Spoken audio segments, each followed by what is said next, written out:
The Tudor Black Bay is the bread and butter of this brand. It is the line that gets the most attention from the brand with new releases, and it's the line from the brand that gets the most love from watch fans.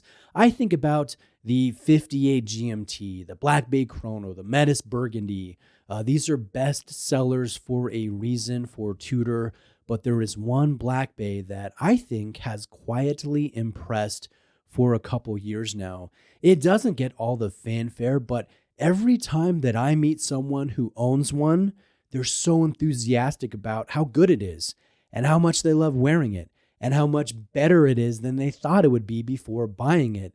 And you know what? Everybody has a watch honeymoon with a new watch, but eventually the puppy love fades. But I've noticed, at least in talking to different watch collectors, there is a lot of sustained appreciation from owners of this watch, the Black Bay 58 925 Silver. So we're going to talk all about this watch in this video. Thank you to Exquisite Timepieces for lending it in for a presentation. Exquisite is a family-owned AD in Florida. They carry over 60 brands. They're a Tudor AD among many other awesome brands. I've worked with them for years. I bought from them for years. If you're shopping for a great AD, one of the good guys in the watch market, I recommend Exquisite, and a link is below. Now let's talk about what makes this specific 925 Silver underrated or quietly impressive. And I'd say the first thing is definitely the 925 Silver. So the case, the crown tube, the bezel, the case back, the buckle, this is all silver.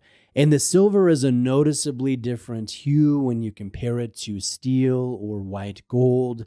And it is definitely uncommon to see full silver in a watch in the market. It's not unheard of, but it doesn't happen very often. And so I like the fact that this is silver. Tudor definitely is a little avant-garde with some of their choice of materials. They work with gold, they work in silver, obviously bronze, stainless steel, ceramic. They do carbon composite. They do quite a bit. So I like to see that as a watch collector. Now, this does have a premium for the 925 Silver, but that said, it doesn't seem like it's excessive like the gold premium is. So this watch, as shown, is $4,650. If you were to buy a comparable stainless steel version of this watch on a leather strap, it would be roughly $3,675.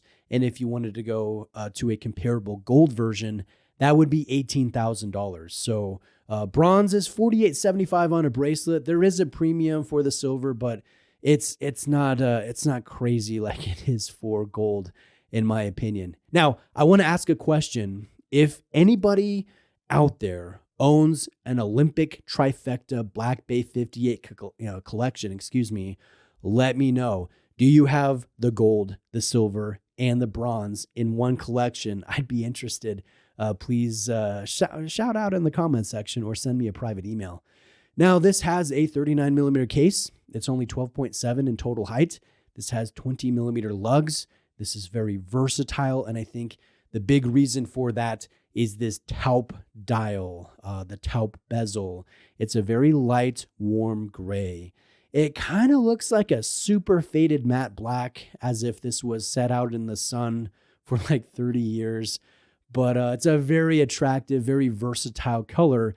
And this color is only found on this silver case. It's not found on any of the other metal offerings of the Black Bay or any other models from Tudor. So it's a unique metal, it's a unique color, and I think the taupe color matches the case perfectly. Silver is a little bit of a warmer hue when you compare it to stainless steel or white gold, so the warmer hue of the taupe gray is just a great pairing. Now, a few other things that makes this awesome. We have outstanding lume found in these snowflake hands and applied markers. This has class-leading bezel action. The winding of the crown is super smooth. I would say it's more enjoyable than a Rolex crown. This has a domed dial with a symmetrical no-date layout, so it has a lot of good things going for it. Inside the watch is the chronometer certified MT5400 movement. This movement has 27 joules. It beats at 4 hertz. It has a free sprung balance, a silicone hairspring. This has variable inertia regulation in the balance, and it has 70 hours of power reserve. Now, it's not the most attractive looking or finished movement. It's also not a meta-certified movement like the new Black Bay releases are, like my Burgundy. If Tudor continues with the 925 silver, I would imagine that eventually it will be meta-certified. But as of the time of recording this video, it's just chronometer certified. Now, you can see the movement, which is a real rarity for a Tudor or a Rolex watch. I think about the North Flag, which is discontinued. I think about the gold Black Bay 58, the ceramic Black Bay. Those all have exhibition crystals, but they're not very common watches. I think this would be the most common if you were to find it in the market. And this has that open case back. So I think that makes it a little different, a little unique. Now, this also has a quality leather strap with a synthetic backing to preserve the life of the leather from the oils that come from your wrist. So I think that's good attention to detail. Overall, it's a sweet watch. But where does it fall short? Where could it be improved? I think this needs good ARC. The choice of, what do you say, little ARC or no ARC from Tudor is just not a great one. I get the reasons when you're releasing a vintage-inspired watch, but people buy these watches to use them, not because it reminds them of the 1960s. So Tudor, give us good ARC. That would improve your product. Now, will this silver tarnish over time? I think it will. Some people will hate that. Some people will like that. But I want to mention that silver does not tarnish like bronze or brass or copper does. It takes prolonged exposure to oil, and it happens over a far longer time period compared to bronze or brass. And the patina, it's just not as dramatic looking. I actually think the eventual tarnishing of the silver will look attractive next to the bright, warm taupe color of the dial and bezel. So I don't think this potential tarnishing is a negative per se, but definitely be aware that what you're getting before you spend $4,650. Lastly, where this falls short, if you're a bigger wristed person like me, this strap is just going to be too short for you. So if you're going to enjoy it, you need a longer strap.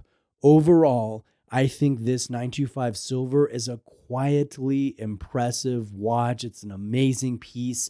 It doesn't get too much attention from the watch community, but it is really powerful in person. And I would like to see this released in a full-size 43 or a 41 millimeter version. If they did it in 43, it would have to have the partial Arabic applied markers like the bronze version.